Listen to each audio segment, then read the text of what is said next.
actually there's a place for everything in the printing industry, from GTF all the way to vinyl transfer, which you could argue is people perceive that as, it's the lowest one to entry. But we just love it all. There's something for everybody. Screenprint Podcast Season 2. This podcast is sponsored by Blind Maggot, Magna Colours, Screenprint World, Target Transfers, and Adobe Creative Suite. All right, so my name is Junior. I'm 1/3 of a business called Industry Inc. And we print primarily using the DTG method. Yeah. And I'm Phil. I'm 2/3. And also my part in the company is the sort of the creative one. So I'm the one doing a lot of the in-house design work, / sort of e-commerce, that sort of side of it. And then Sam, who isn't here, he kind of does all the technical business running itself. So yeah, that's who we are, Industry Inc. So did you start day one as this? Did you start out as just 3 friends, or did the dynamics of the group change? Exactly that. I mean, so we've kind of always been entrepreneurial, all 3 of us. And it came to a point where we just had this random idea one day to try and print. It was we saw a slogan on a t-shirt that we thought was quite funny. And I was trying to search the market, try and find it and buy it and stuff like that. But it was quite hard to find. So we just kind of figured, hey, maybe we find it funny, maybe other people would too. So we ended up basically, we knew Junior was printing already. Junior, I think you had a vinyl setup back in the day, right? That was the first bit you had. That's right. Yeah. I actually got, this is actually 10 years ago, but it's more than that, maybe 12 years ago. A friend of mine used to do printing for just standard print shop sort of stuff. And she got divorced at the time, so she actually got all the vinyl equipment in the deal. So, but she didn't want it because it reminded her of her ex-husband. Wow.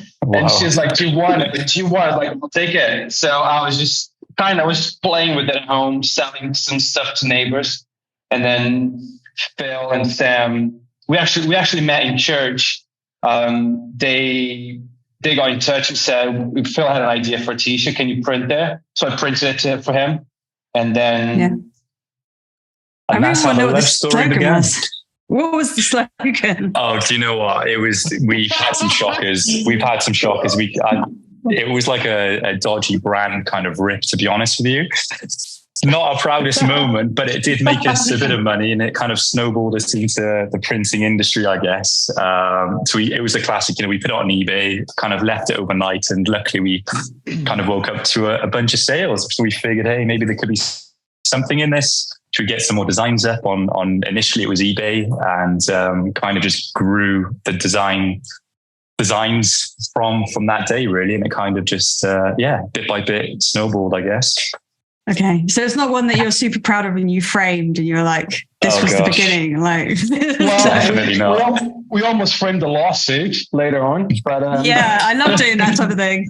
Oh, that is the best. If anyone, I don't have lawsuits, but if I ever get an Aggie thing, I frame it because it completely takes all the power out of it, doesn't it? I know. But we actually, so that's how kind of it started. As in, that was just the very first beginning. And then we realized that, do you know what?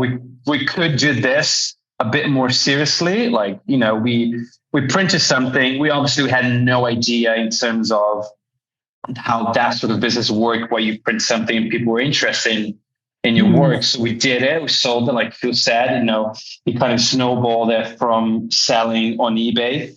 And then if one design sold well, why don't we try to do this a bit more serious? And then we stepped away from that sort of dodgy sort of stuff, and we started doing something a bit more serious. I mean, we actually just turned 10 years this year, and it's been a long running time, but you learn a lot through a lot of mistakes and what to do or not to do. And from starting as a vinyl as a vinyl something we could do, printing, into trying to kind of like diversify and be able to do other things. We actually then moved away from vinyl. Also introduced the classic Oki printer. I hate the Oki printer. Oh, please. I threw it out and I put it in the skip, and it was the best day ever. We used to have a massive. We used to be on the second floor of this building, and we filmed us just throwing off the stairs because we just couldn't handle it anymore. I know. Sorry, Oki. But do you also find, like, I am definitely guilty of fueling this fire, because my experience as a screen printer of DTG hasn't always been great, because I feel like there's a lot of DTG print out there that's very like literally just a numbers game, shoving it out, and they're not really reliant on quality control, which does give a bad name to certain parts of the industry. Like, how do you combat that? Because I still get people walk in here and go like, is it going to wash off? And you're like, no, you're rolling your eyes, but you must have like other layers of like, I don't know what to call it, but just fears of people wanting to go to DTG and they might have experienced shitty DTG. So like, how are you selling yourself as like the best in the business, or ours is different to that? Yeah. So we left the Oki behind. Like, we can't deal with this. So we have to, we've never had experience with, I mean, we've been going for 10 years and we know screen printers. I know how it works because I've been around, but I don't know how to screen print it. So we literally jumped straight from vinyl to Oki into DTG, and we've been doing DTG for 7 years now. The misconception is because there's a lot of DTG machines, a lot of cheaper ones as well. You can get a DTG for $3,000 and you can print an Oasis t-shirt in your bedroom if you want to. Do you know what I mean? And because of that sort of bad reputation, people kind of caught up to that. I get the exact same questions you just said. Is this going to wash off, or like how long is it going to last for? The thing is, there are very good companies out there. I don't know if I'm allowed to drop names. Yeah, do it if you want. There are very good companies out there, and we've experienced some bad ones as well. We've had the bad experience of somebody showing up, all 50, 100 t-shirts you printed, they all washed off. Half of them already sold them to Australia, and how we're going to recover that. We've been through that. I think they are the good ones. I think it's trying to find a balance between quality and time consuming, I guess. If you like, it's like that, that chart where is the time, how does it go? There's the time, good quality, and price. You can never have the three of them. You can only have two of them. So it's basically, it's the same thing. It was a massive, long journey trying to get to a point now where actually I can tell you 100% that this t-shirt will not wash off and you get a good quality of it. We've been using the Corneat DTG machines. We have been for a long time. I have tried some other ones, but for the business that we run, it does work pretty well because it got the pre-treatment embedded within the machine, and it does save a lot of time.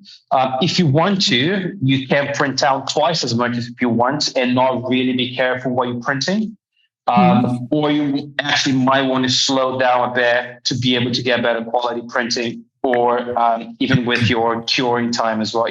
Is what I find at the end of the day is not much to do with the printer, but what t-shirt you use and how you cured it. Yeah. So although there's so many printers out there, they're pretty good. The quality are pretty out there, but it's how you handle it at the end of the day that I find is either going to last it or not. So, like, how do you handle that thing where people want to supply their own garments when DTG is so reliant on the garment and how it's been dyed, and there's so many more variables that really affect it, isn't there? Yeah, what we usually do is, we've printed so many now that we kind of know what works, what doesn't. If it's something completely obscure, which you do have that quite often, people coming up with their own whatever fabric they found somewhere in Thailand, and whatever is going to be the next big thing. I do a print test and I wash it a few times just to make sure it's going to stick. Mm-hmm. And then just tell them either worked or doesn't. And I actually let them know beforehand, like I need at least one t-shirt to do a test because I've never printed on this before. So we need to try it out first if it works, if it doesn't. But the majority it's going to be, the Stellan Stellas, the Continentals, the Gildans, which that's what people usually tend to go for. And DTG, everything evolved so quickly with the technology of it that any DTG will do well on these standard brands. And like I said, at the end of the day, your curing method is just as important as your printing. And also your t-shirt quality. There are t-shirts that we print that I can say the quality of the print might not be as good if you print it on a different t-shirt. A lot of people don't get it. A lot of people just think that print is a print. But obviously it's got his every t-shirt, every print, every t-shirt is different. Yeah. Is it the same as with Screenprint, where it's like the rough of the shirt? I'm just saying, like a very standard Gildan, for example, might not be as good as a premium Stanley Stella because of the smoothness and stuff. Is it literally the same? Yeah. Yeah, it's exactly the same. So the smoothest the fabric, the better you get. But also you kind of have to find a balance, because if the t-shirt is too smooth, it doesn't have enough fiber to hold the ink. So you do need to have some of it. But then if you have a t-shirt that's like a heavy blend from Gildan that's very rough, you will stick forever, but it won't be as vibrant as a Stellan and Stella. So you kind of have to find a balance between both of them. Yeah, cool. Okay. Have you guys, so you did start with your own designs, and then like, how did it develop into like other people asking you to print for them? Yeah. So I guess naturally, as we kind of expanded our machinery, had a bit more capacity, we were able to sort of think, do you know what, maybe it'd be a good time just to put our services out there a little bit and sort of see who would need DTG printing in the area. So then naturally we sort of built this Industry Ink brand and kind of put the feelers out there a little bit, sort of promoted our services. So even now, I'd say roughly we're sort of 50% printing our own stuff, 50% printing for external clients. So it's always been, with our roots being in our own stuff, it's always been a big part of our business. But we have, over the last, I'd say 3 to 4 years, really doubled down on Industry Ink now as well, just given where the demand's at for, print on demand services, clothing brands, all these things, people just needing TTG. So I'd say that's definitely growing quicker than our own stuff. So it's been cool to sort of, deal with a bit more clients and stuff like that as well recently. So that's a really interesting split. Like, that's really a little bit different. Yeah, exactly. It's kind of just sort of transitioned, I guess, over time. But really do feel a big part of our future is pursuing and pushing Industry Ink, because, just over the last year in particular, just seeing how many more clients are coming in with sort of wanting to do their own projects, frequent, larger print on demand orders. It's really, quite a crazy growing market. So if we can be there to be a provider for these guys, then this is, it's a big opportunity.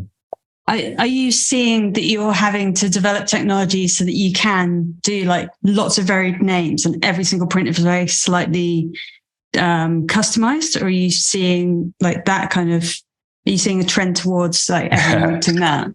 That just reminds me of Junior back in the day. We did take one order where we had to literally manually splash ink on a garment to get a side effect. It was such a nightmare. But no, I mean, generally we're I'd say we're quite creative. We love to take on projects that's a little bit different as well, and we love to learn, and we're always sort of trying to push the boundaries of what our machine can do. But I mean, obviously it comes with limits as well. We don't want to do stuff that we know might compromise the quality of our output as well. So it's kind of feeling it out as well, right? But we are very open to sort of see what people are into, and generally, I mean, we do offer a range of services, not just DTG as well. there's been kind of cool to explore a lot more around sort of, like different vinyl methods and stuff recently too. So we're sort of accommodating, I'd say. So are you moving into DTF? Are you seeing any advantages there? Oh, bloody hell. DTF. Is DTF like a bad word in the DTG land? It's so funny because that's the word out there now, isn't it? I think it's funny because we do use DTF because I do think it has its place.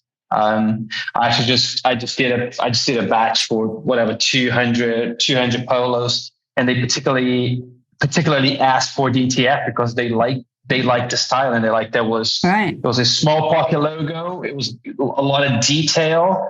And they originally want embroidery, but the embroidery I couldn't be able to get all the detail in. And they actually preferred how vibrant it was on DTF. I think it definitely has its place, especially for that sort of stuff. It's very versatile because you can do on a bag, you can do on a tote bag, you can do on a t-shirt, you can do on a whatever polyester tee, you can do anything you want. And that side of it is quite versatile. We actually had a client who won it was just a white t-shirt, and I gave him the option of a DTF and a DTG, and he preferred the DTF. For bigger designs with a lot of color, we push DTG because we are at a point where we can get a very good print out of it. I think the problem with DTF is not quite there yet in terms of the feel and the touch. But to be honest, I mean, things are moving quite quickly. I wouldn't be surprised in 2-3 years from now is you can get something, a DTF that will feel just as good as screen printing or any sort of water-based.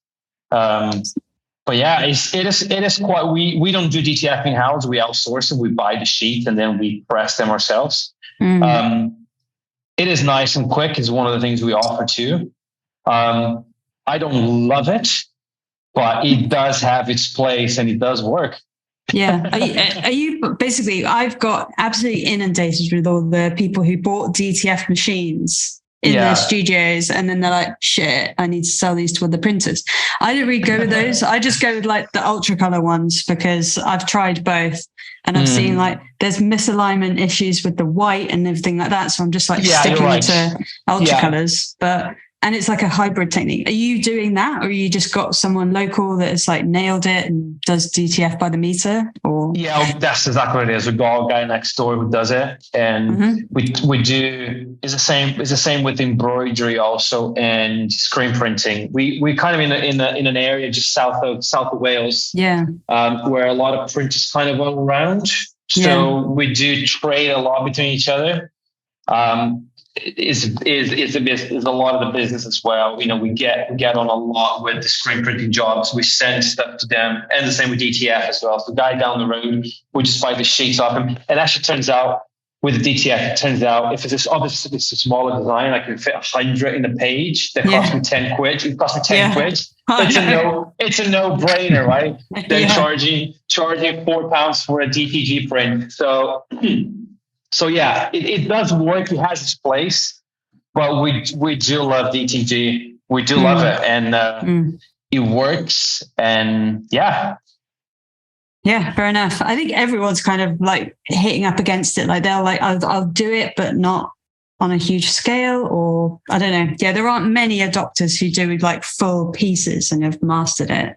We just went to the. What's it called? The Printwear promotion. I actually saw you. I actually saw you there. I didn't want to say hi, but I saw you there. No, you just gotta say hi. No, I was like, no, I'll just leave the rock stars alone. Leave them there. Just do my own thing. I wasn't allowed to film very much, by the way. I was like, I wanted to go and do my normal thing, and I was like, no, you can only film on the Screenprint World stand. I got my hand slapped basically. So I'm like, fuck it. I want to do our own party. I know. We went there, and I don't know. They were heavily pushing DTF. Everyone, it was a big thing. It was a big thing. And honestly, I don't want to shit on people who do DTF, right? Because it does have its place. I know screen printing shit on DTG all the time. And but I don't think it's quite there yet. Do you know what I mean? Yeah, I do. Yeah. So can you tell me about equipment choices within the DTG world? Because you said you've got, I've seen like you using like quite a lot of Adelco stuff. Is that for like pre-treat? And was that older technology? And have you gone to the Cornet now, or what are your choices around there? Yeah, so we've always done the Cornet since day one. We kind of came across by mistake and just we stuck with it. It's like, there's somebody posted a chart on it's funny because Cornet is like the Apple of the tech world. It's once you're in, you're kind of, it's like religion, they say. They affect the area of your brain. Whatever they say is right. Right. You know what I mean? So I feel like Cornet is kind of like that. Once you're in it, it's really hard to leave for some reason. But anyways, we stuck with Cornet since day one, and we used to get everything from Adelco, because back in the day, Adelco used to source Cornet. They don't anymore. So we used to get our dryers and machines through Adelco. So Adelco's not doing Cornet anymore, but we still do with the Cornet technology. The pre-treat is within the machine, so you don't have to compare to a brother or roller machine where you have to pre-treat separately, throw it in a dryer, maybe press it or not, and then print it on dry. With the Cornet machines, you print on wet, so sprays, wipes it, and prints it, and just goes straight in the dryer. So it's the process is pretty simple. Once you kind of like get the system, it's pretty simple. So everything goes in the dryer. Adelco's been Adelco's awesome. They've been very good for many years. They got good equipment, is reliable. It works for DTG and screen printing for whatever else. So that's what we do. At the moment, we've got 2 Cornet machines and a Adelco dryer. Sorry. No, sorry. I was just going to say, because I think when we first initially bought the Breeze, there actually wasn't too many other options out there, like in terms of printers. So we kind of naturally were drawn towards that one, and just naturally kind of progressed with the sort of expanding ranges as the years went on as well, I guess. We kind of just enjoyed it, so we stuck with it. I saw this really anxiety-ridden photo in your feed where, like, you said your printer sneezed, and I was like, "Oh my god, that is like horrendous." Yeah, it is. It's fine when there's nothing sitting on the pallet. The worst thing is when you got a 50-pound hoodie sitting on, and then it happens. That's painful. That's like the screen printer's version of dropping an entire tub of ink on the hoodie. That's horrendous. That's one of the older machines. They used to actually say that in the contract. Like it sneezes. It's just called, the name of the machine is Breeze, right? It's run by Cornet, and it's called the Breeze sneeze. For every so many weeks, whatever, you release all the leftover air in the vacuum chamber. So you just release it, but you don't know when he's going to do it. That is horrible. I know. Horrible time bomb. I know. You never know when it's going to happen. Oh my god! Like on the last shirt, and you're just like kicking the machine. Literally. Anyways, we moved away from that now, and they also fixed the issue, so that doesn't exist anymore. But it used to be a nightmare. Yeah, you never know. I've got this like quite loaded question, which is like, everyone in the industry has anxiety about these machines like that are coming around. So there's the Hughes Autos that have like DTG built in, and you're thinking, are we becoming obsolete now? And then there's those huge Amazon fulfillment factories full of DTG, and you're like, what can I add to it? Like, why would someone go to you guys as opposed to just like trying to do it through Amazon? I know what some of the answers are, but I want to like see what your perspective is. Phil, do you want to shit on Amazon? Yeah, it's a little bit kind of, it's classic Amazon, isn't it? You know, they always stamp. I'm sure we're going to upset them. Yeah, I know. Nah, do you know what? We really just, for us, we've just enjoyed so much working directly with clients. We've kind of designed our office in a way where we can actually sort of showcase some of the products. They can try things on, get an understanding for the weights, the feels, the different types of garments. So we make it it's in our tagline that we make it very personal. And that's something I don't think these bigger boys will probably ever get a gist of. So that's what we try and encourage people to do, which is come and say, hey, come grab a coffee, come and see how we do different things, show them different types of printing methods. So it's the whole personal touch. You just can't beat that. And especially these days where people, like we work with a lot of clothing brands. So they're very interested in, like I said, the feels of garments and the different cuts and stuff. And that's something that you can only get a grasp of when you try things on. So that's a big part of kind of how we push ourselves. Yeah. A lot of the times what we get is also these people, they walk in, what the DTG method helps us is I can literally print your sample in 10 minutes where you have you have a coffee. And so many times somebody walks in and got this t-shirt idea, whatever, you know, it's like, we get those every day. I'm going to sell 1 million of these. Can you? And we actually, I grab, have a seat, we'll grab a coffee and let me just print this out so you actually can see what you look on a t-shirt. And literally even less than, if it's a white t-shirt, I can print it within 5 minutes. And we do offer that for free, as in you literally can have a look. And like Phil said, we also sell on Amazon. It's very ironic, but we do enjoy that side of the business where it kind of gives you a little bit of brain power and brain time to actually use your creativity. Do you know what I mean? Instead of just bashing out 500 t-shirts a day, not even thinking what you're doing. And also it's always very fulfilling and satisfying being able to see something you printed in a while. You know, you go to the mall and you see, we printed that t-shirt the other day. And it all adds up to the personal touch as well.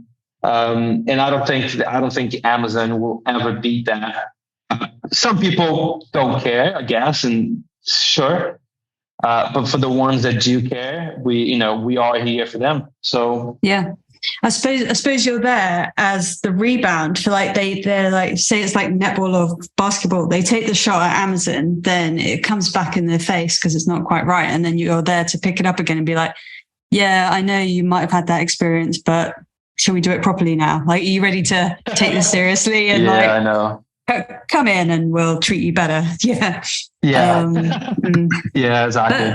That's happened with us as well. Like someone, if they go to a different printer and then they have a bad experience, then we're like, don't worry, you'll be back. And then they're like, yes, I'm back. Sorry. So it's quite funny. I love your showroom, by the way. It's so classy. It's like, I wouldn't be able to get like the Chesterfield and like all your paneling and stuff is so nice. Like that's what I would do if I had. We try to, because it's a classic. We have a lot of people walking in, like I said, I'm starting my t-shirt brand, and they have no idea. And I can show you 1,000 t-shirts. Do you know what I mean? So we're kind of trying to narrow it down to the ones that work the best for DTG and are, I guess, current and trendy. And we picked the ones that look good, print well, and kind of start a showroom. So it's easier to have a feel than having 1,000 t-shirts from a catalog for people to choose from. We do enjoy that side of the business as well. Yeah, we do. This is a question that I'm trying to ask everyone now because I'm trying to get like an understanding for it, because certain parts of the industry are shrinking, and I'm wondering how people are generating leads. And say if like you had nothing on your books for the next week, how would you go about like turning the tap on like your leads and really like going, right, we need to open this up? What would you be focusing on? OnlyFans. Can you? Oh yeah, that's good. Now let's all know three of you together. That's very niche, but I'm sure it's got like its popularity. No, we're jokes aside. We were thinking about doing a printing calendar one day. You know, like that's one of those. I want to do that as well. Yeah, there we go. So I'll be May. Let's have some big squeegees and a big drink. Yeah, it's a good question. I mean, we're definitely right in the middle of understanding this as well. We're sort of, we're trying to put together plans and marketing strategies and all these things, and even exploring, new cringy social media platforms and avenues as well. But to be honest, you can't ignore where things are going with certain platforms. So, I mean, in terms of generating clients, man, I mean, yeah, I think like Junior, do you have any suggestions for that? I mean, you're more on Yeah, it's a very good question, because we're also quite I don't know how with you guys, but we tend to be quite of a seasonal sort of work. Mm-hmm. Sometimes of the year is madness, and some seasons are just like absolutely dead. So, and it's so hard to plan ahead as well because of that. What we're currently trying to do is to being able to show the entire process to people who don't understand how the printing method works and what you look like once it's ready. So we're trying to sell this whole kind of a lifestyle. Like, listen, you can walk in, you can choose this variety of t-shirts. This is where it's going to get printed, and this is what it's going to look like once it's done. Whether that is for your restaurant, for your band, for your whatever, for your church group, for whatever it is that you're looking for. So kind of like trying to actually, a lot of people don't know what they want until you show them. Yeah. So being able to show that to a client is we find that it generates a lot more interest than to just say, oh yeah, we print whatever. So being able to kind of give them a product, and the idea tends to work. And that's what Phil and I and Sam have been working on lately. And we actually started getting a lot more interest from clients. Like, oh yeah, I saw the video you did for whatever restaurant. I didn't know you did their aprons or their hats. And so that seems to help a lot on that side of the business. Give people a product. Yeah. I mean, we've really learned to try and be more consistent with posting. This is the biggest thing I think we're going to try and do moving forward as well. It's just be so consistent on social media, because it's just, people want to see, things that we probably find boring, like with printing, is actually probably quite interesting for people on TikTok. It's these small things that kind of just showcasing your business at other interesting areas, which sort of generate leads in the end. Hopefully. So it's just, not being afraid to pop stuff out there all the time. So it's so interesting. Like Phil said, we think because it's a daily thing, you don't think how interesting, but people who don't understand is actually that's how I came across you guys. You watched something boring and you were like, why am I watching this? Exactly. You're showing something to do with the screen. And I was like, oh, that's because I don't know anything about screen printers. So I just came across like, oh, that's a really cool idea. You're talking about whatever the screen you're talking about, or the mesh, whatever that was. And I thought it was really interesting. But I'm sure for you, it's just a normal daily routine that you do on a daily basis, but normal people don't understand. And actually, it's very interesting. Yeah. I saw something that's quite specific to the DTG industry that I would have loved to have done as a screen printer, but you can't. But there's a company called Superline Wholesale in US. Have you seen him? He always does like this little talk to mic thing. No, he's got this whole wholesaler, but he's done the $40 sample. So he does any shirt and any design for $40, and his whole target audience are these people who are like building brands. Yeah. And I just thought, wow, that sounds, I don't know if that's a thing that is able to do, but I was like, holy shit, that is stressful. What people are asking for. It's stressful. Yeah, it could be. Is it? Like, what are the implications of that? Do you think that's too, like, is that all the work and hardly any of the profit, or like, the lead generation? Well, he's charging well for a one-off t-shirt, right? And for DTG, I don't know what the person is. I don't know what the quality is like. Yeah. But you, like I said, you can get a t-shirt out in 10 minutes. And if what takes a long, he's charging well, I guess he's charging his time that he's meeting with the client and whatever, the half an hour until the person decides how, working out the design and all that sort of stuff. We do that as well. We don't charge as much as that, but there's definitely, especially in the DTG world, where a lot of people want to start their own brands, selling to friends and family. They want a batch of 20. That is the perfect place to go to, because you can have 3 different designs, 5, 10 different designs within the batch, which for DTG makes no difference if I'm printing different designs within the same batch. And that's what we do the most anyways. So people can have a variety of designs within 20, 30 t-shirts, and the price is a lot more competitive. Is definitely found a niche, and there is a place for that. Yeah. There's a lot of people who just walk through the doors. Hi, I'm starting my own brand. Do you know what I mean? And he found that I think he nailed it. Yeah. If people are paying, he's got it. Yeah. Yeah. I think it's because those people are hitting screen printers because they have like this idea about screen print, like you need to like mass produce all your shirts and blah blah blah to be successful in their eyes. So then they're hitting against the screen printers, going, our minimums are 25, 50, 100, and then they're kind of lost in the limbo. And he's just like going around collecting them all for himself, which I think is genius. It's really interesting. How big is it literally just you 3? Like, are you thinking of bringing anyone on to like man the machines? And like, where would your next hire be if you were thinking of hiring? Phil?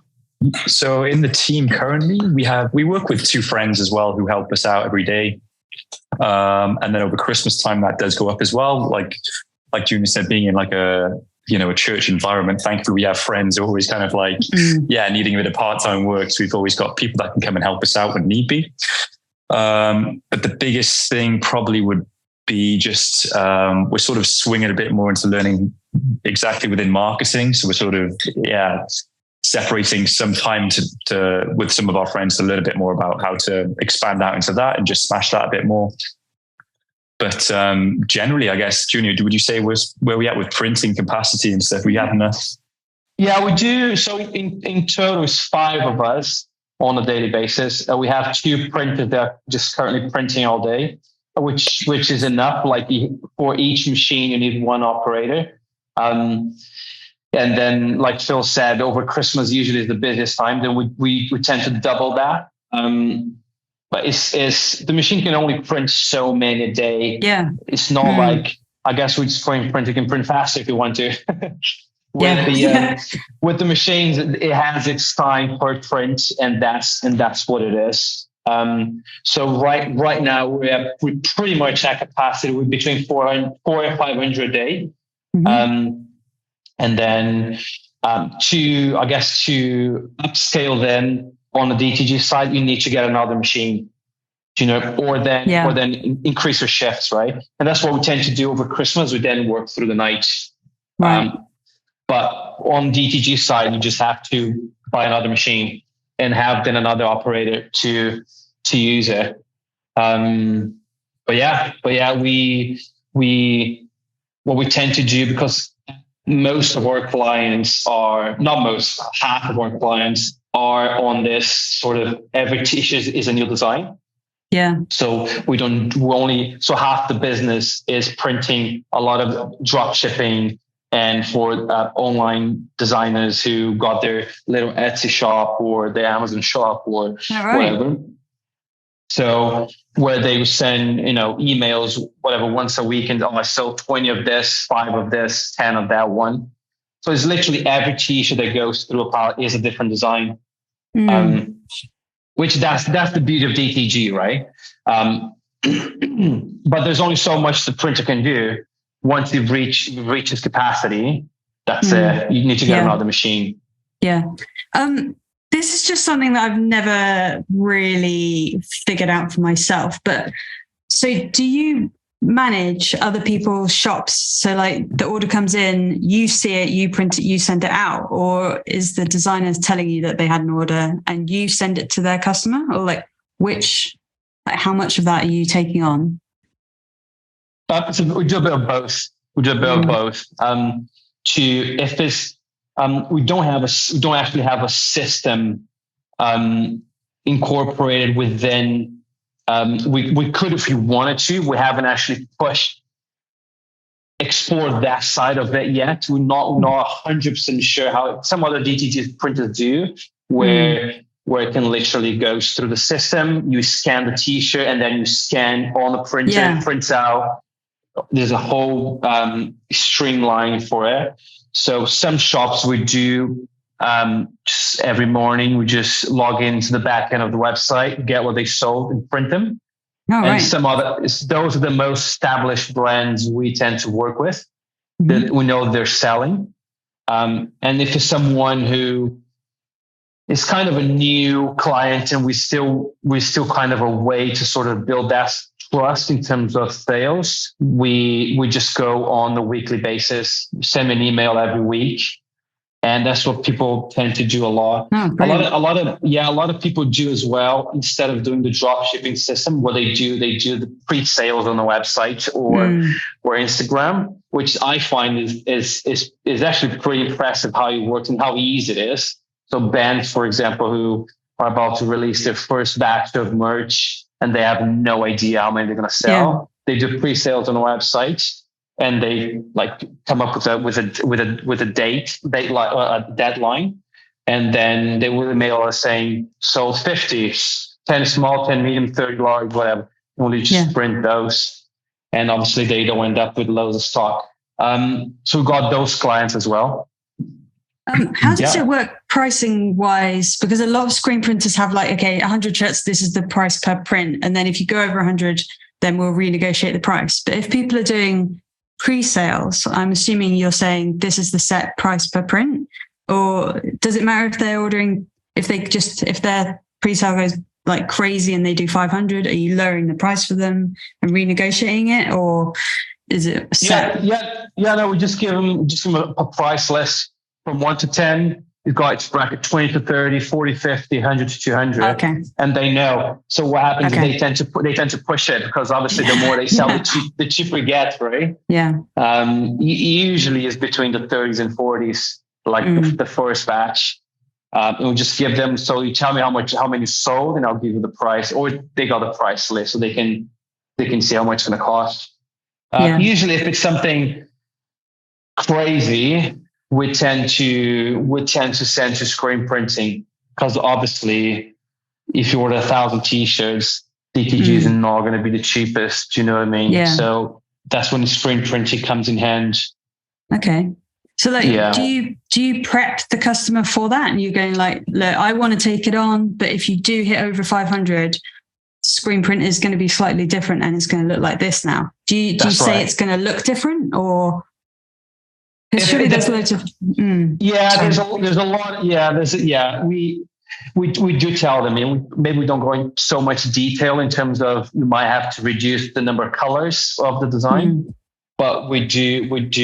It's very likely that someone releases a pre-sale and sells 500. We've actually never had that.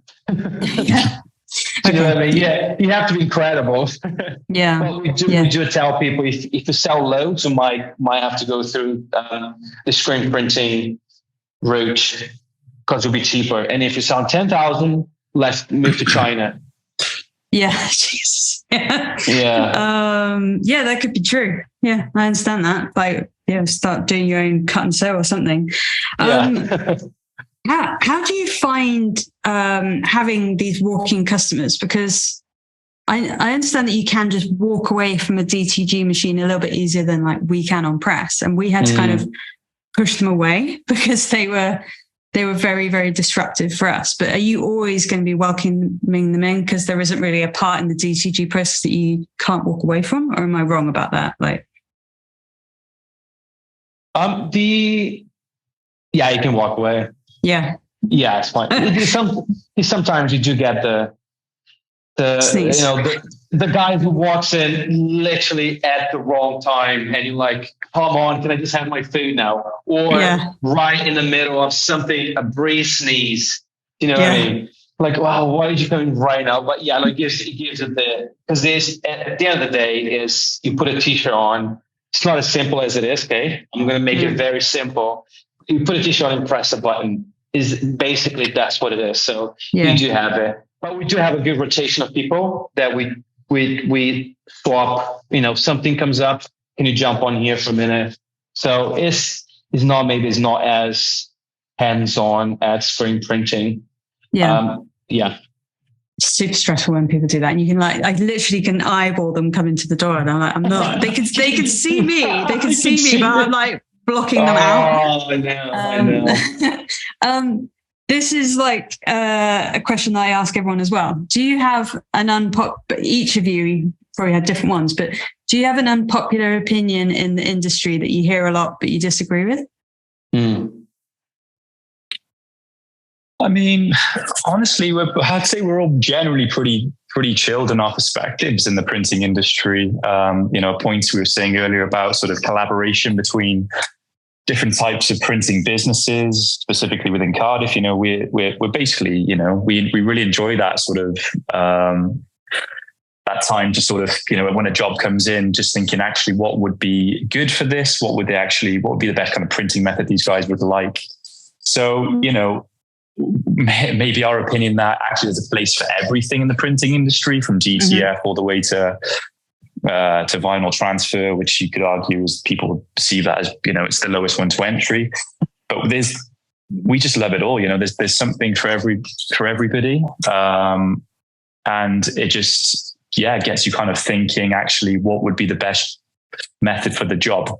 And you know, sometimes that does look like outsourcing something. We do try and obviously keep in-house as much as we can. But if there is actually a job that we feel the client would much prefer or is better, then we just love, you know, coming up with the best product possible. I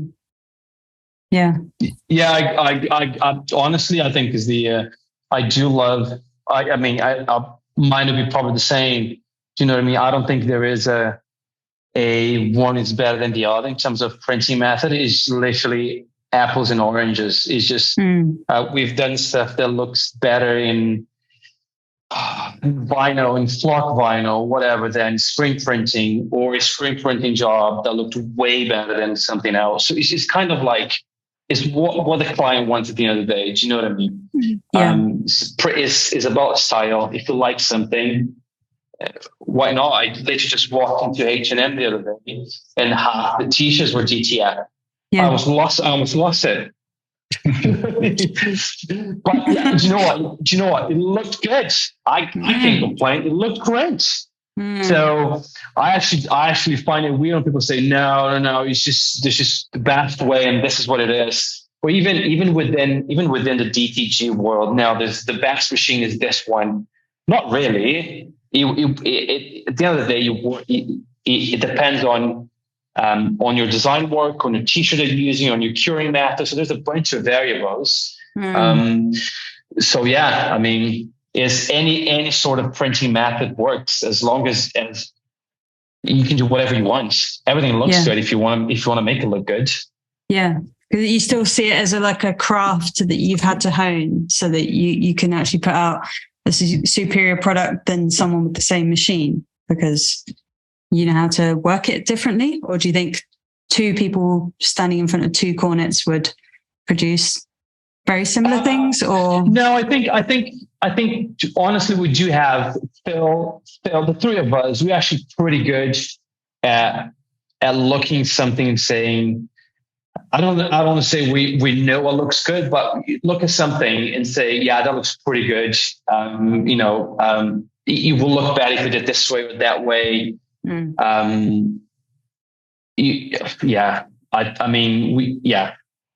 what we do. I don't think.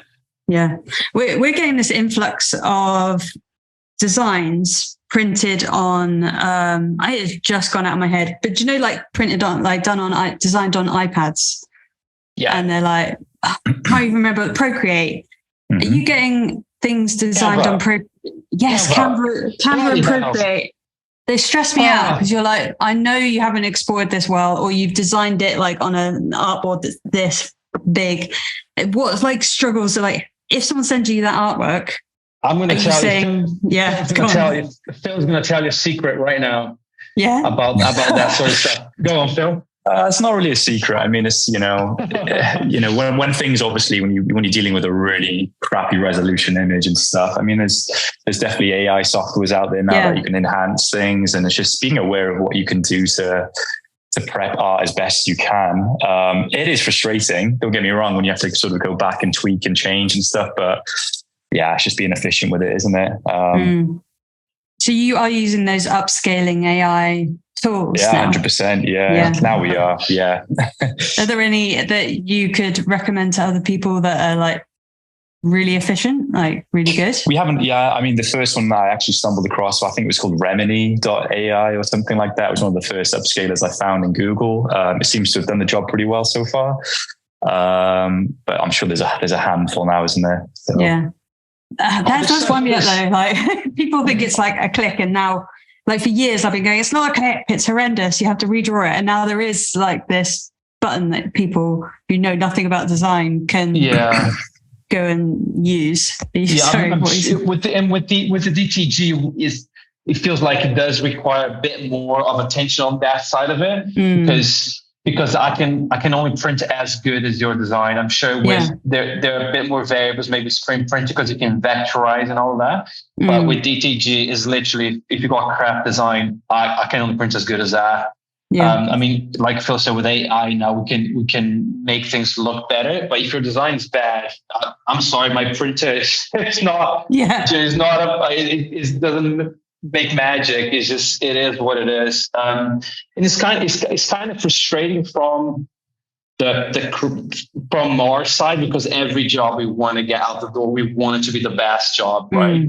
And if someone's got a poorly designed artwork, I don't really want to print that, because that is going to reflect on us. Yeah. I have jobs where we've turned down because this is unprintable. We can't do anything about it. Where the person's like, no, but that's fine. I'm sorry, I can't print that.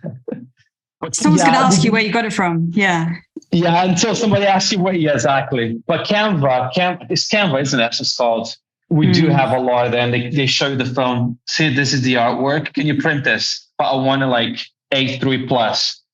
Yeah. Nah. Okay. No thanks. As long as it affects you guys as well, and it's not just asking. But we've got the luxury of tearing apart every design. Yeah. Because we've got to put it on screen. So we're going to do that to every design anyway, and we're going to make our own little tweaks. And it's seen as more of like the screen printers, like art form on top of what you're doing. Like we're going to give you some guidance there. But yeah, I can see why some people they're like, that's not what it would look like on screen, and the t-shirt looks slightly different. Yeah. It's because you haven't zoomed in. Like, I don't know, it's horrible. Yeah, exactly. Oh my God. Yeah. Nice. So if people are asking, if you're asking people for the ideal format of artwork, what do you guide them to? Because we're obviously guiding them to vectors for the majority of stuff. Like what is your ideal file typing? It'd be, just to keep it on the safe side, it would be 300 dpi with a transparent background.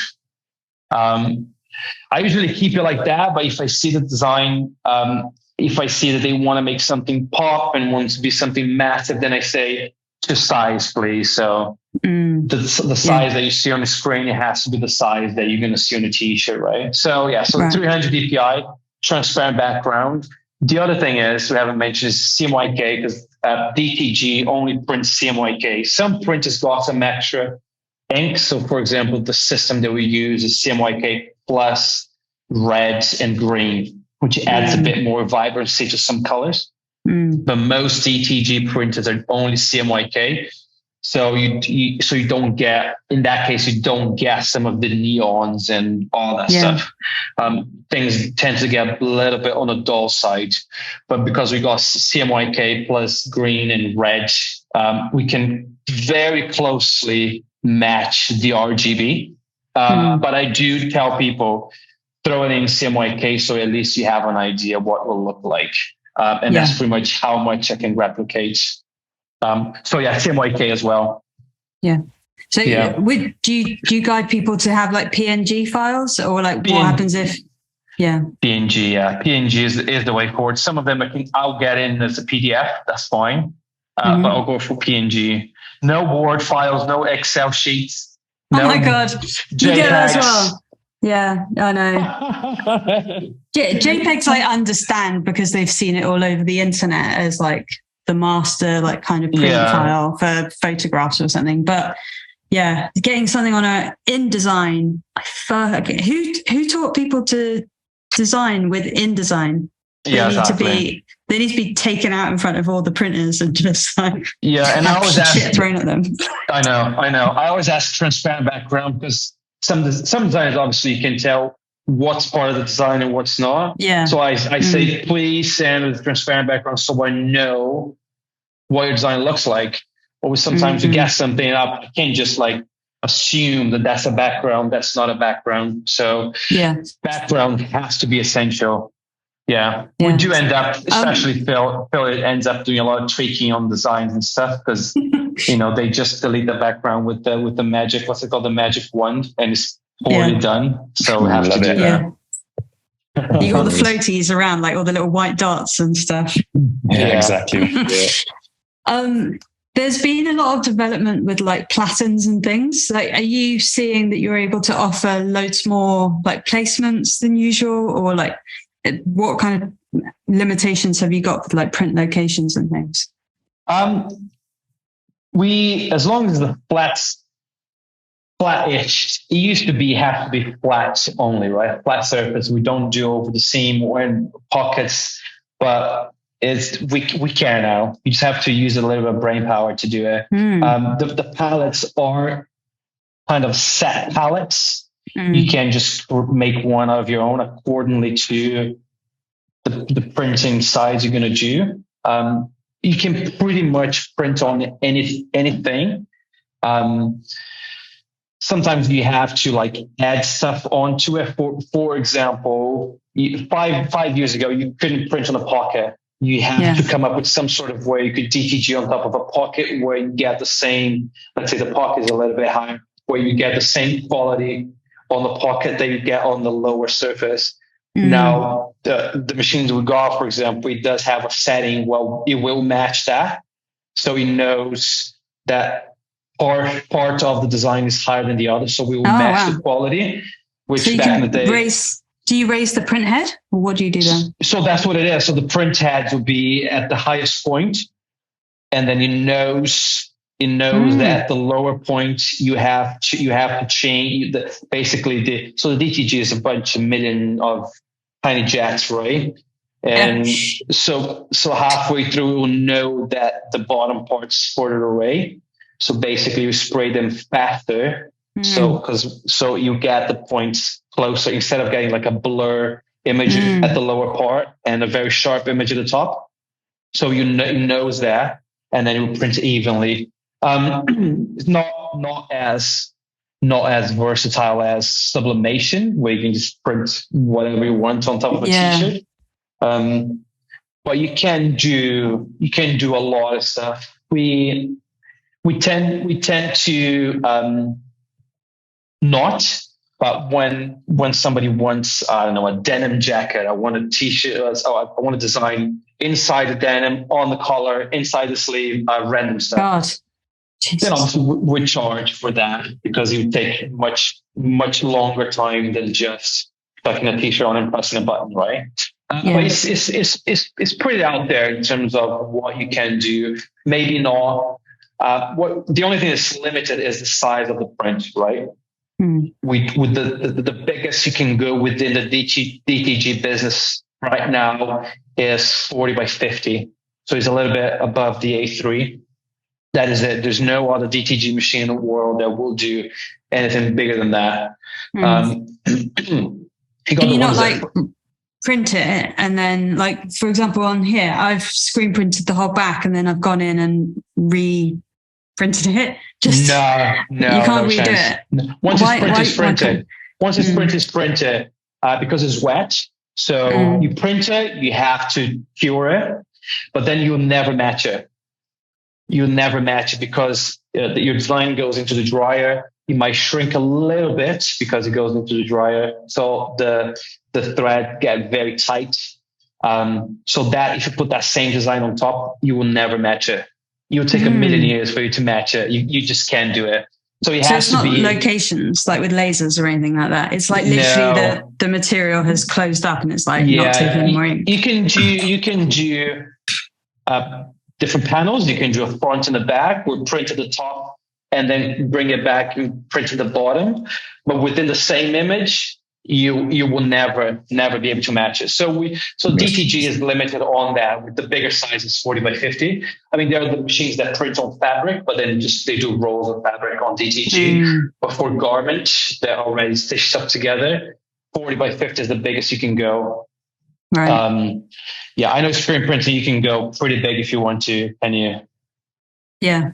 Like I've done stuff on the floor with an enormous screen and just wing it. But just this is like quite a like personal relationship kind of question. Like, how do you three kind of run the business? Like, is there no leader? Are you all just like, you've got your departments and roles? Like, what if one of you has like a really controversial direction that you want to push the business in? Like, how do you come to those conclusions?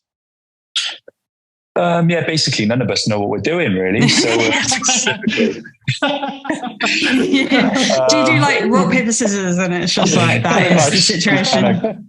Just go with the wind. No, I mean, we each sort of, like you said, we each kind of bring a different sort of dynamic to the business as well. And I think it just comes down the fact that we've all been friends since day one. There's always been that trust element there.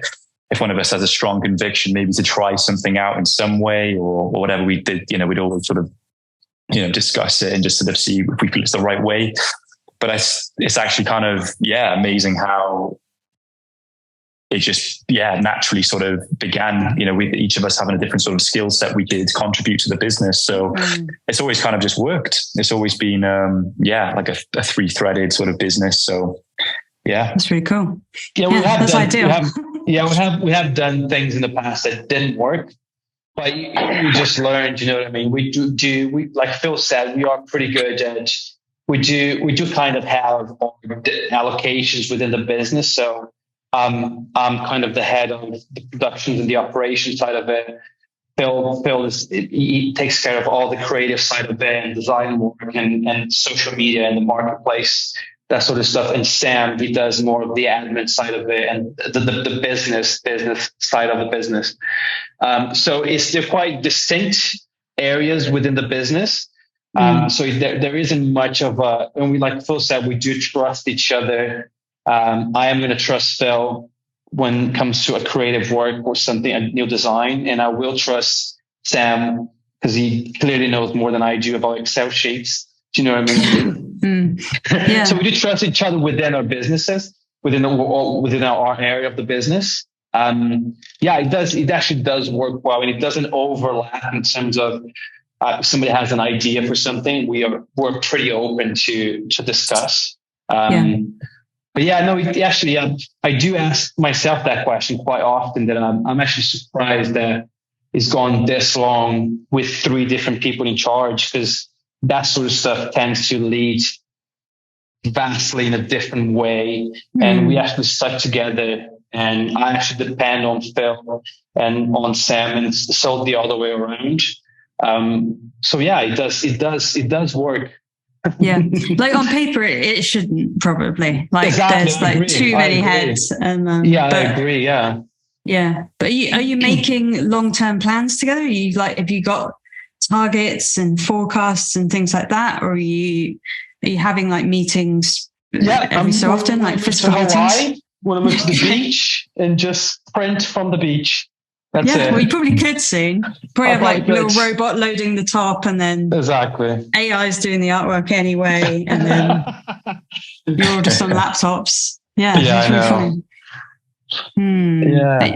It's tricky, at least isn't it? I think we're still quite excited to see what is around the corner. I think we all agree at the moment we're still very much somewhat scratching the surface of where things could go. And that is sort of driving us to continue to sort of, push things out a little bit more and sort of see what we can come up with, what new clients we can bring in, and just generally where we can push Industry Inc. So we're all still excited. So I've got one last question, which is like, why did you call yourself Industry Inc.? Oh man, random generator name. Actually, so Industry Inc. is just a trading name. Yeah. So the official name is SAM4, which stands for Sam, Phil, and Junior. The three of us. Classic. Is that right? Like that's your like LTD. Right, yeah. So the company house name is under SAM4, and we trade as Industry Inc. Yeah. But the roots of that was when we used to have a shop in town and we were just brainstorming like random ideas, because the vibe of the shop was that you could walk in and this is when we had still like a breeze back in the day. So we could fit it into a shop in town quite easily. So people could come in with a design and we'd print it out, and that shop was called Industry. So then we moved from that shop and then we just kind of went to a warehouse. That was the next move. But we needed to expand out the printing name to make it more specific to clothing printing, I guess. So Industry Inc. was born out of that. That was the roots. Yeah.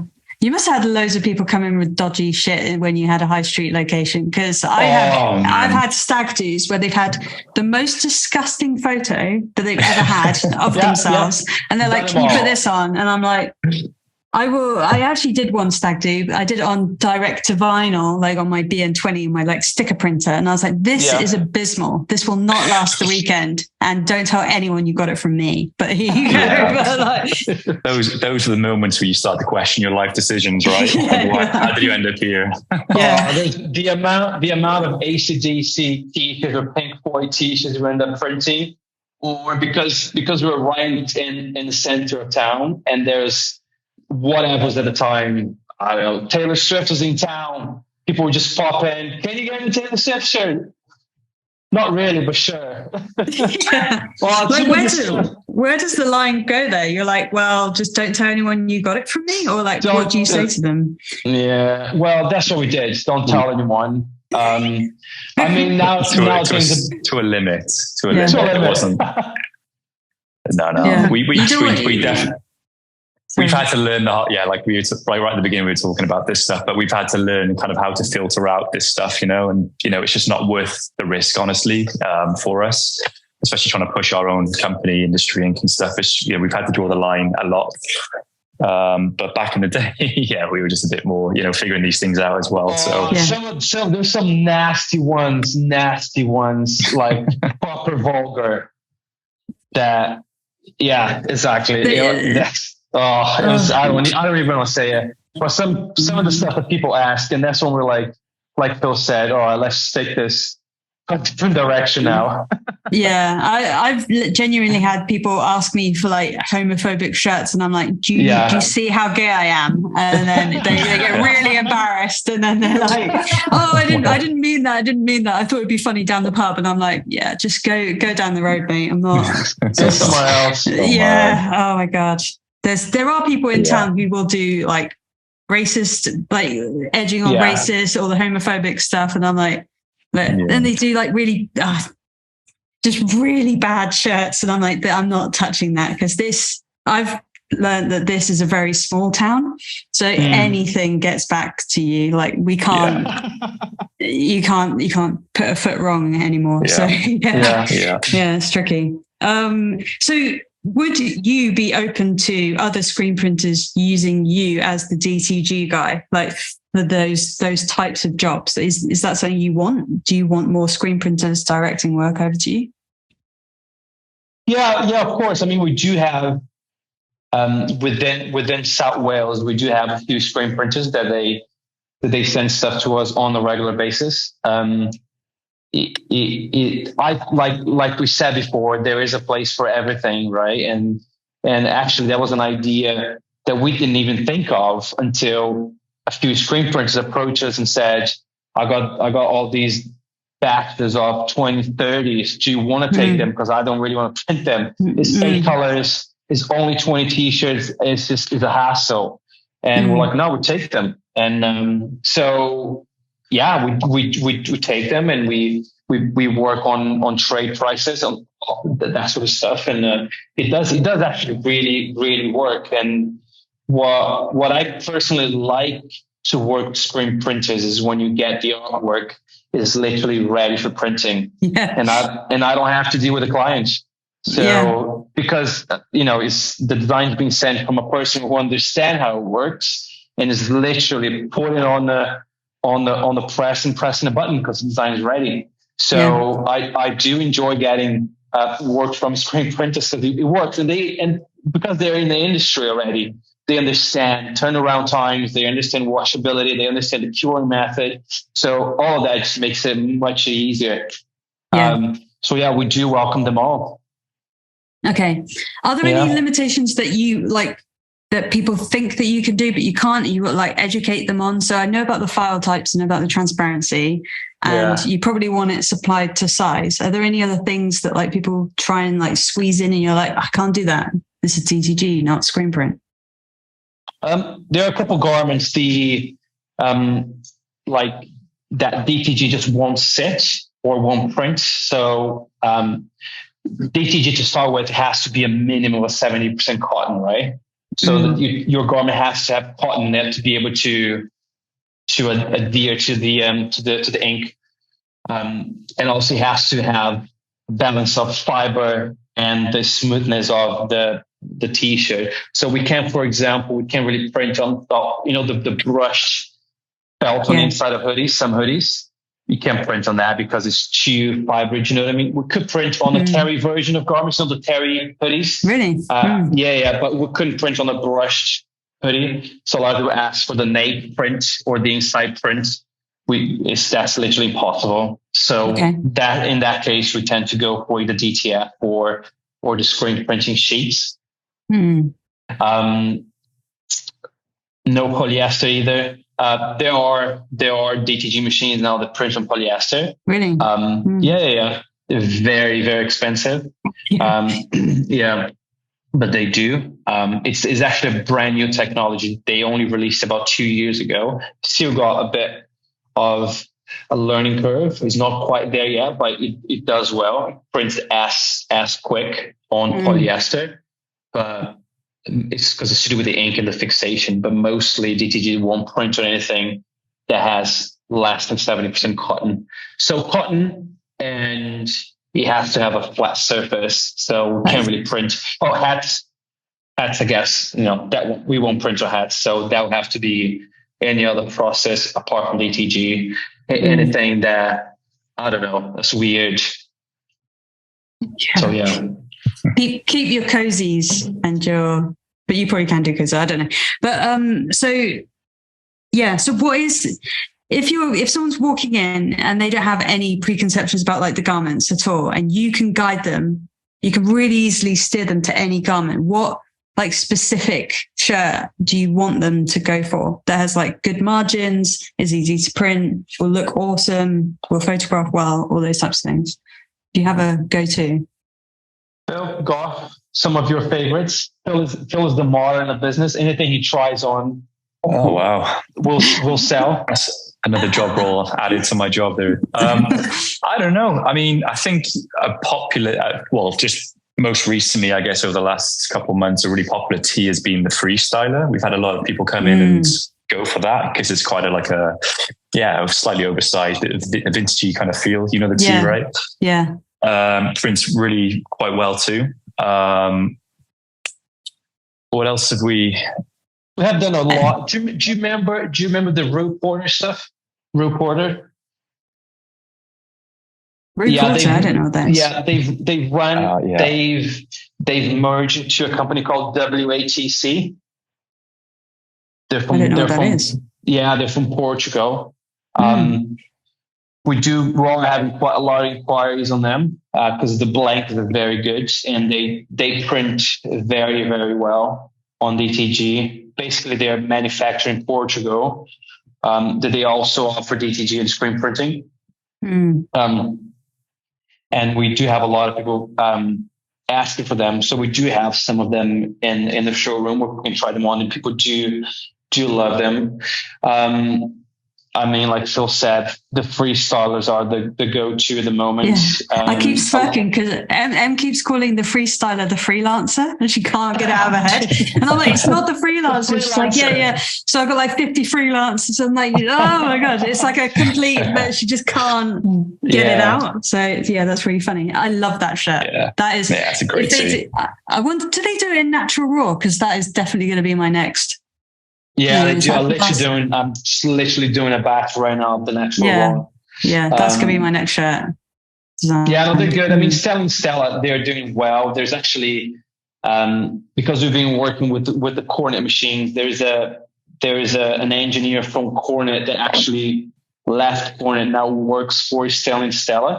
So he kind of understands how the fabrics of a t-shirt that would do well for DTG.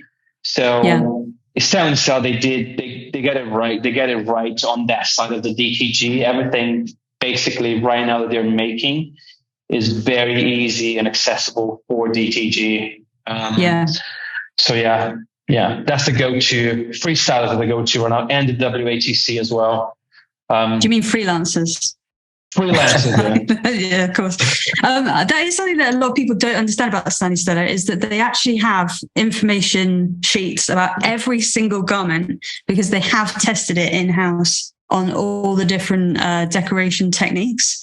So you don't have to have had experience with it. They've literally saying they've graded them, haven't they? They're like, this is bad for DTG. This is perfect for DTG. Yeah. So they're doing some of that legwork for you, which I feel is really like future focused and stuff. No, we did have in the past, maybe about a year ago, we did have actually a batch with the freestylers about a year and a half ago. The free. See, now you got me confused. I'm just freaking out now. You ruined me. So the freestylers, they did have a batch because they're called dry. Dry shift. They're so hard to print on. Yeah, because of that. For some reason, the Waterbased wasn't curing problems, so we were having washouts. People were just like, "This is washing off. What's going on? And it was to do with the softener that they use on the t-shirt. So the softener, for some reason, the chemical on the softener wasn't gluing to the Waterbased. So a lot of it was washing off, and we're freaking out. Like, wow, this is selling well, but it's not sticking. What's going on? Got in touch with selling Stella, and they actually sorted it out. They fixed it, and it's good now. So know that you've got some actual like what you're saying back to them. Your feedback actually matters. The thing that we had with those dry shift ones is that we couldn't get them to bloody stick. So our glue wasn't working on the patterns. We're like, these are like insanely difficult to print on. We only just like scraped through just with like technique and just pulling it really bloody quick, so it didn't like have any contact with the shirt. Just freaking out, but we got through the jobs. But it's good to know that they changed stuff on it. No, they do. They're pretty good at that sort of stuff. So like you said before, that's what we tend to push. Is Stella is a go-to. A WATC, sometimes some of the Continental. I feel like Continental needs to step up a little bit. They kind of stayed a little bit behind especially on the DTG. AS Color is good. They used to be very good with the brother machines because it didn't require fixation. With some of the brother machines, you can print straight on, just a straight ink on a t-shirt without any fixation. And they did really well. But some of the older versions of the AS Color didn't do well with wet printing with the fixation. But I think they fixed it because I just did a couple batches of it and they came out really good.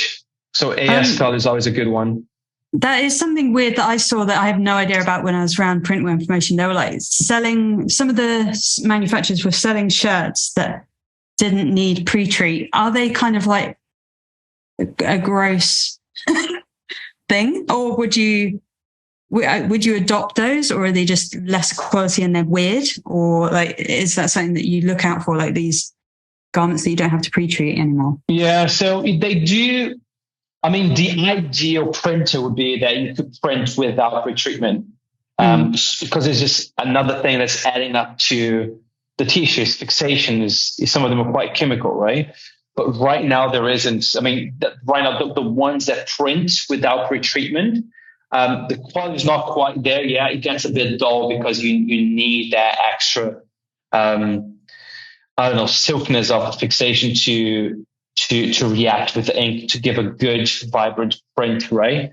And the machines that we use, basically the inks, they only work with the fixation.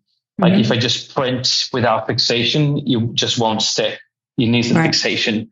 But the ultimate printer probably would be to get an amazing print, but without a fixation. But there isn't one that's very good that does that yet. Yes. I don't know about these t-shirts though that can print without fixation. I don't know. The ones that I've seen, are not very good. You probably could do with a white t-shirt. Yeah, white ones. Yeah, but on a dark t-shirt where you do need the white ink, you might struggle. Yeah. This is just a completely selfish question that I want to know about. Can you print, like pre-treat, like 500 shirts, put them in a box? No. And then it comes back to it. You have to do it like in a system, just one at a time, or how do you do it? It depends on the machine you're using.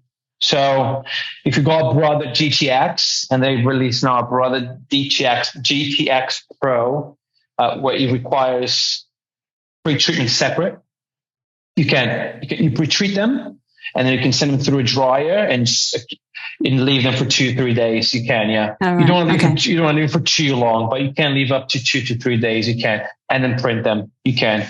With the cording machines, no, it's just one process. Is the same thing. Right. Yeah. Cool. Well, I know it's a semi DTG printing now, because up till now I haven't had there isn't many options that you know to trust. But if you're being trusted by like all those Cardiff screen printers and stuff, you seem like really good contacts for us screen printers to have who are getting these jobs that don't suit. Yeah, I mean, it's just.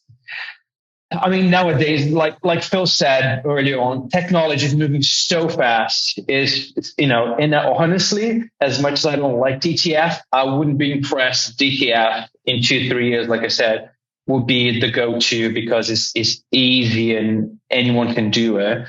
But technology is moving so fast. I could print you a T-shirt.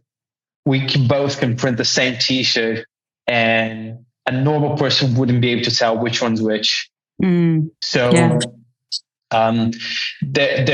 can print a very, very good print in DTG, but you can also print a shitty t-shirt in DTG. Yeah. So there's possibilities for anything, basically. DTG is out there. And like we said, there's a space for everyone. I don't think screen printing will ever die. I don't think DTG will ever die. So there is a place for everyone. Yeah. Okay. I'll try to stop. Well, I will now stop just saying DTG as like this blanket statement, because it's not fair to do. There is differentials, there's skill, there's different equipment differences. So I'll have to.